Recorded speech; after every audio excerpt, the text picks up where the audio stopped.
देखिए अब हम लोग पढ़ने वाले हैं sir Hooke's law. Hooke's law, Hooke's law, hook का नियम। ठीक है, चलो हम पढ़ते हैं। तो हुक्स का लॉ यानी इसका खोज करने वाला कौन था सर? Robert Hooke. क्या था sir? Roberts hook.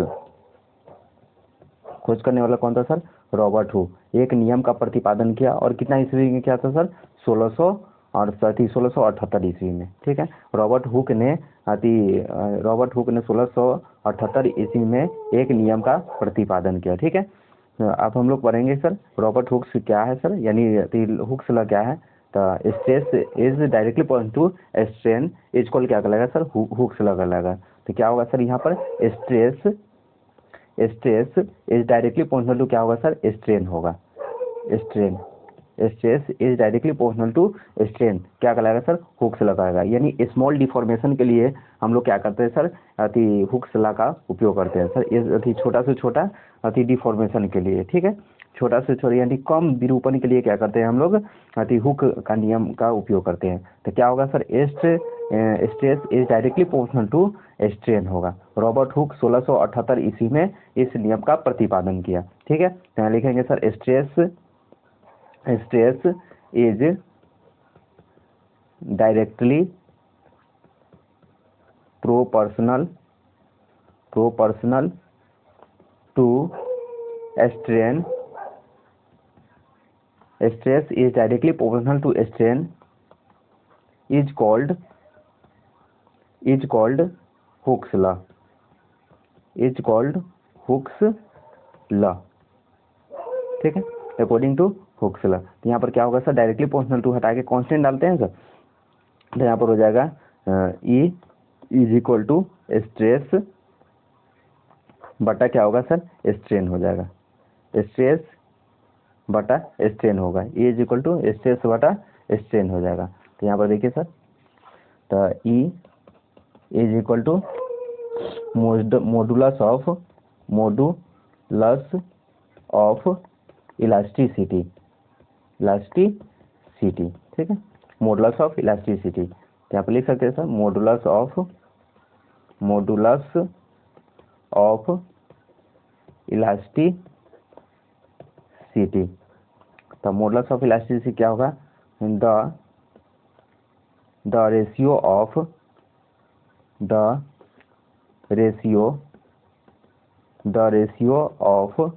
Stress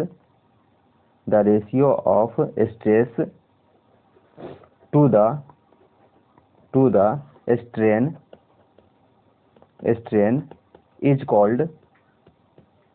is called modulus of elasticity. ठीक है, तो क्या होगा sir? A is equal to stress बटा स्ट्रेन। तो क्या हो जाएगा सर? स्ट्रेस बटा strain. A is equal to क्या होगा? Modulus of elasticity. तो the ratio of stress to the strain is called क्या होगा? Modulus of elasticity. Clear? Types of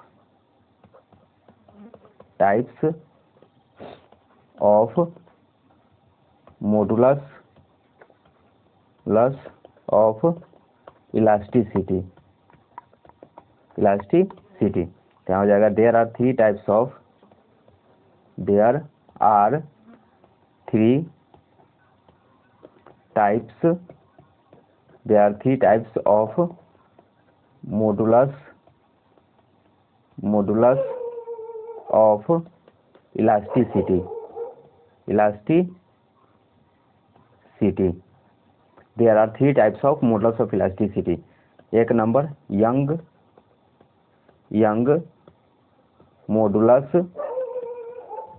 modulus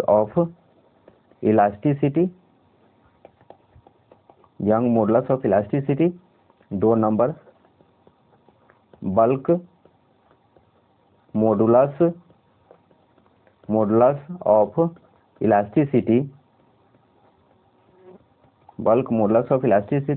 तीसर का होगा Young modulus of rigidity,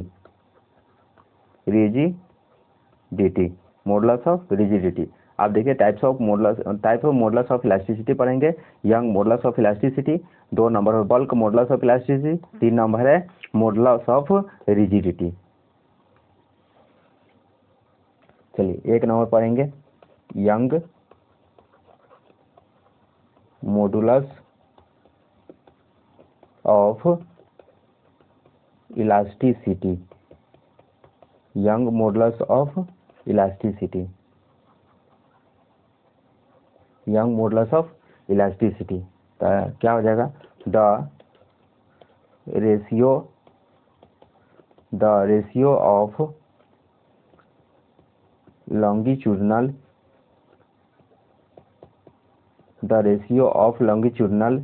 stress to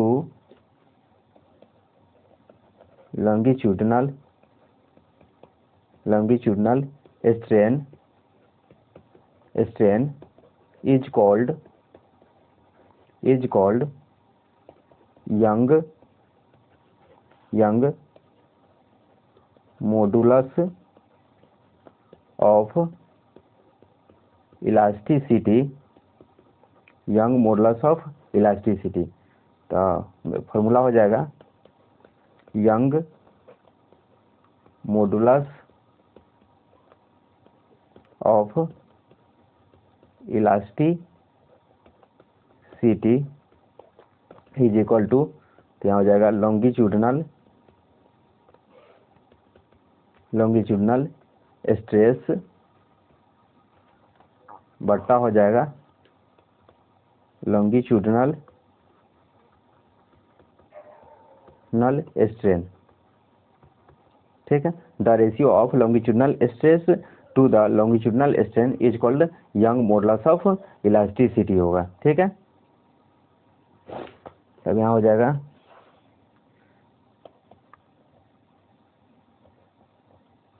longitudinal stress का formula होगा फोर्स बटा एरिया, लॉन्गिट्यूडनल स्ट्रेन का फॉर्मूला होगा डेल्टा एल अपॉन एल, यानी बटा एल हो जाएगा। तो यहाँ हो जाएगा यंग मॉडुलस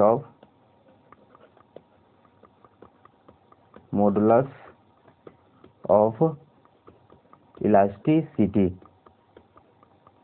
तो यहाँ हो जाएगा तो एफ बटा ए बटा डेल्टा एल अब बटा क्या होगा एल। तो यहाँ हो जाएगा एफ एल ऊपर चल जाएगा तो एफ इंटू एल बटा हो जाएगा एरिया इंटू डेल्टा एल हो जाएगा। यही फॉर्मूला हो जाएगा। क्लियर। अब इसका यूनिट है यंग मॉडुलस ऑफ इलास्टिसिटी का यूनिट होगा unit of young modulus of elasticity तो क्या हो जाएगा न्यूटन प्रति मीटर स्क्वायर। ठीक है, 2 नंबर है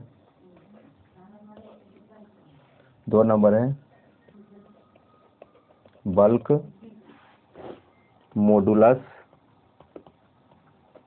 of elasticity, bulk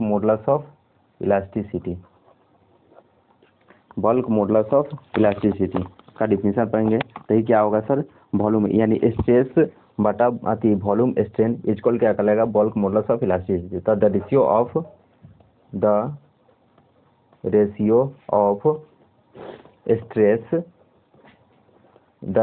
stress to volume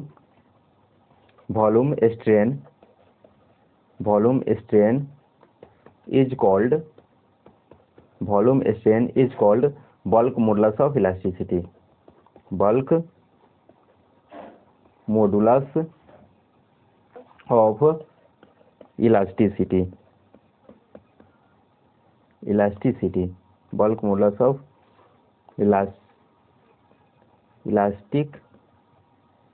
elasticity. Bulk modulus of elasticity. तो बल्क मॉडुलस ऑफ इलास्टिसिटी यानी B is equal to stress बटा वॉल्यूम स्ट्रेन, ठीक है। तो क्या हो जाएगा इसका definition, the ratio of stress to volume strain is called Young modulus of यानी बल्क मॉडुलस ऑफ इलास्टिसिटी। अब क्या करेंगे सर, इसका आगे निकलते हैं। स्ट्रेस इज इक्वल टू क्या होगा, stress is equal to force बटा एरिया और वॉल्यूम स्ट्रेन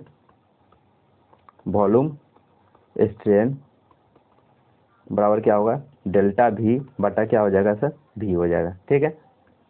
अब यहाँ पर आ गया sir E is equal to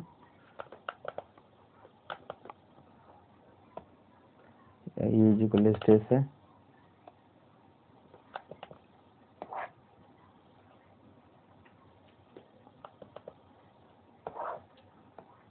यहाँ पर देखिए क्या, stress is equal to force बटा area, volume strain is equal to delta भी बटा क्या होगा, भी होगा। क्लियर। चलिए अब यहाँ पर आएंगे तो बी इज इक्वल टू क्या होगा, स्ट्रेस। तो स्ट्रेस का क्या होगा सर, फोर्स बटा एरिया और वॉल्यूम स्ट्रेन का क्या होगा, डेल्टा भी बटा क्या होगा सर, भी होगा। तो फोर्स यहाँ क्या हो जाएगा सर, भी, अब बटा क्या होगा सर, एरिया इंटू डेल्टा भी हो जाएगा। तो बी बराबर लिख सकते हैं सर एफ भी बटा हो जाएगा एरिया इंटू डेल्टा भी हो जाएगा, ठीक है। अब इसका यूनिट क्या होगा, unit of B is equal to newton प्रति मीटर स्क्वायर, ठीक है, न्यूटन प्रति। आगे है कंप्रेसिबिलिटी, ठीक है। कंप्रेसिबिलिटी क्या होता है सर, बी इनवर्स। तो Young bulk modulus of elasticity का रेसिप्रोकल होगा, ठीक है। तो लिख सकते हैं यहाँ पर the reciprocal of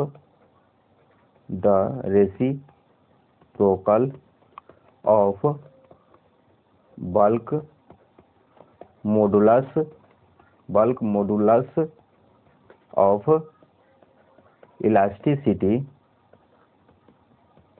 modulus of elasticity is called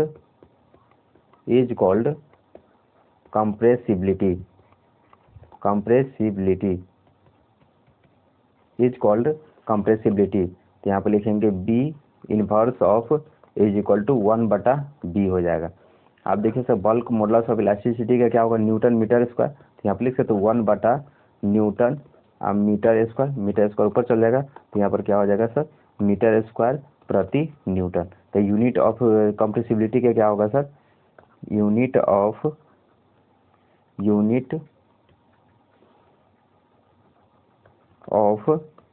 B inverse. तो क्या हो जाएगा सर, मीटर स्क्वायर प्रति न्यूटन हो जाएगा। क्लियर। अब तीसरा का टॉपिक है modulus of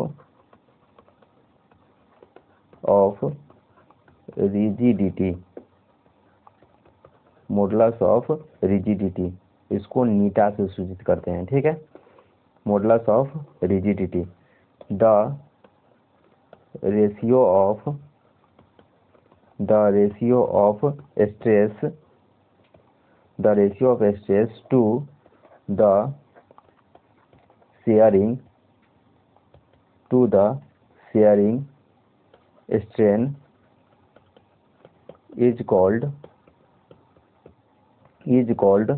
modulus of rigidity is called modulus of rigidity। तो modulus of rigidity यानी नीटा इज इक्वल टू स्ट्रेस बटा हो जाएगा शेयरिंग स्ट्रेन।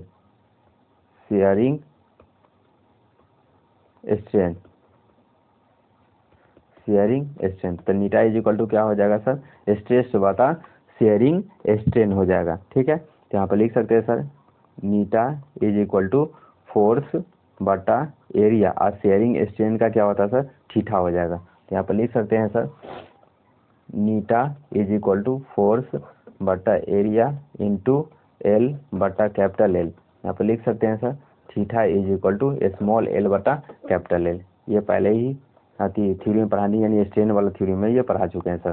तो नीटा इज इक्वल टू हो जाएगा एफ इंटू एल, अब बट्टा हो जाएगा एरिया इंटू क्या होगा सर, एल हो जाएगा।